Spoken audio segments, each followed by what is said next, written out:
It's official. Kenny Atkinson has begun adding to his coaching staff after losing Jordan Ott and DeMarre Carroll. We get a new name to the Cavs coaching staff, and it's a really great story behind it. Welcome back to Cavs Digest, everybody. Billy Beebe, excited to join you talking Cavaliers basketball. They're finally making an addition to the team, which is great because we've talked a lot about subtraction, whether it be losing coaches, guys who will walk in free agency, trades they will make. That's the updates we'll give you. We're keeping you up to date with everything going on Cavs here on Cavs Digest, so we appreciate you tuning in. Urge you to subscribe, urge you to keep up to date. Really love the relationship we've built over the past. This channel's coming up on 1 year. I gotta make sure I get the birthday down, so when we have our 1 year, we can celebrate. Real quick to start the video, I want to bring you a piece of good news. I had something good happen to me. Nothing huge.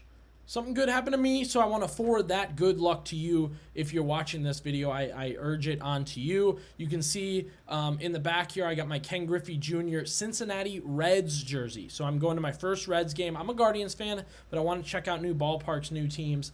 Going to my first Reds game in a month. No Reds gear. I thought, I should get something cool. I should try something out. I'm going to look how much the Ken Griffey Jr.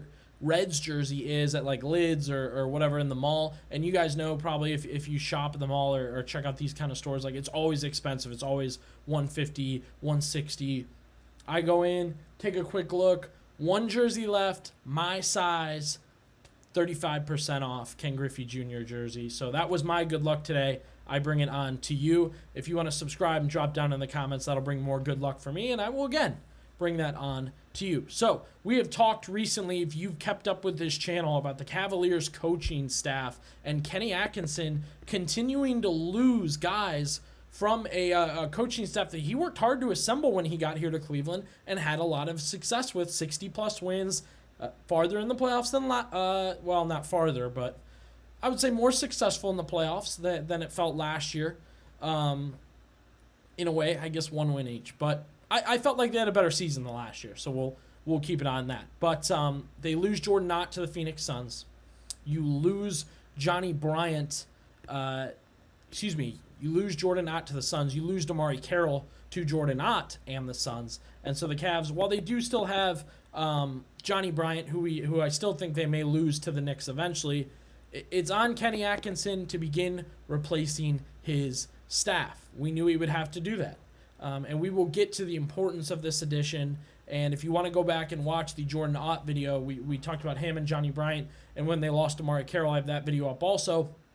Talking about the importance of loss, right? When you lose these assistant coaches, what they mean to not only Kenny Atkinson as a coach, and that's his staff, but to the players who they are with and working with daily. So I kind of previewed it there with the wrong click of a button, but the Cavaliers hire Jawad Williams from the Sacramento Kings. Jawad Williams, yes, the former Cleveland Cavalier Jawad Williams, the former Cleveland kid Jawad Williams. Went to St. Ed's, played high school basketball in Cleveland, grew up in Cleveland.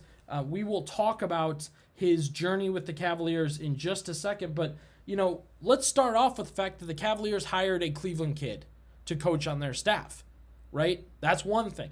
Then it's the Cavs hired a former Cavalier to be on their staff, which we love. They've done that plenty in the past. If you recall, Damon Jones was a coach, and Boobie Gibson was a shooting coach with the organization for a minute. So now you're getting a Cleveland kid. I think that is a really, really cool story in itself.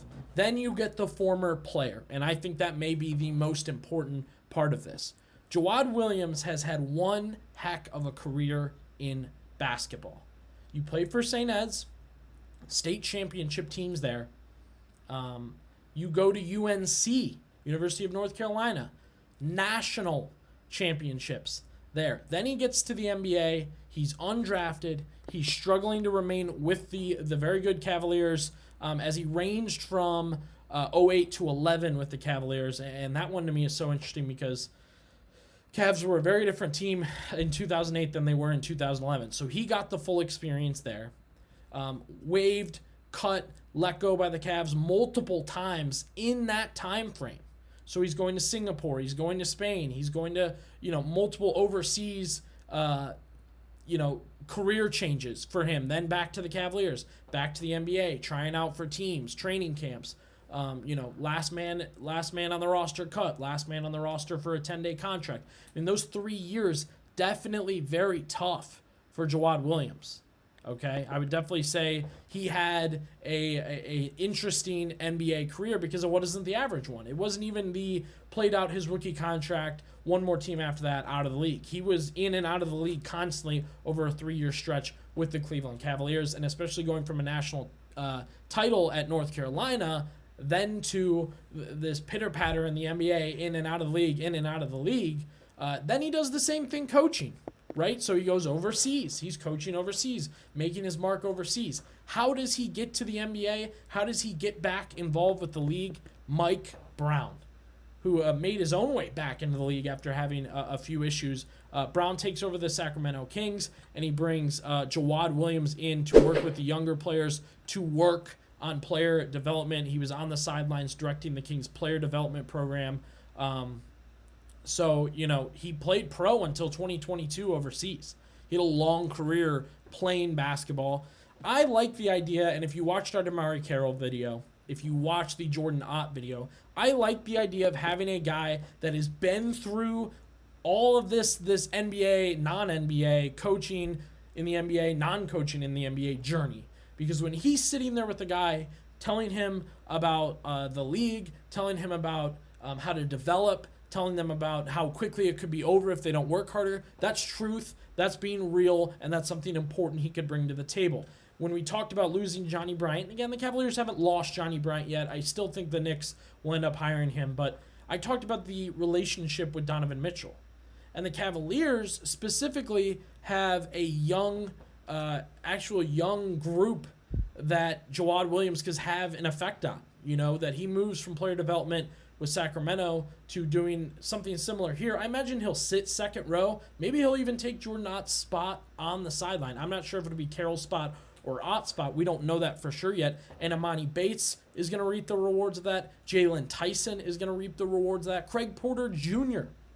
could reap the rewards of that. And some players are multiple years in the league, but their game itself is still young. I'm really, really excited about this coaching hire. I think it's fun he's from Cleveland. I think it's fun he was a former Cavalier, and I like the resume he's built both as a player as a coach. So you can drop down into the comments and actually let me know what you think. Am I making too big a deal about Jawad Williams? I like what we're doing here. Let's celebrate a Cleveland kid. Give him a go Eds down in the chat. Give him a go Cleveland. Give him a 216 down in the chat. And also tell me what you're going to do with the good luck that I brought to you. Again, I'm pumped to have gotten my Ken Griffey Jr. jersey today at a discount for my first Reds game coming up. And again, I put that good luck onto you, and I want to hear what you're going to do with it. Be sure to stay tuned to Cavs Digest.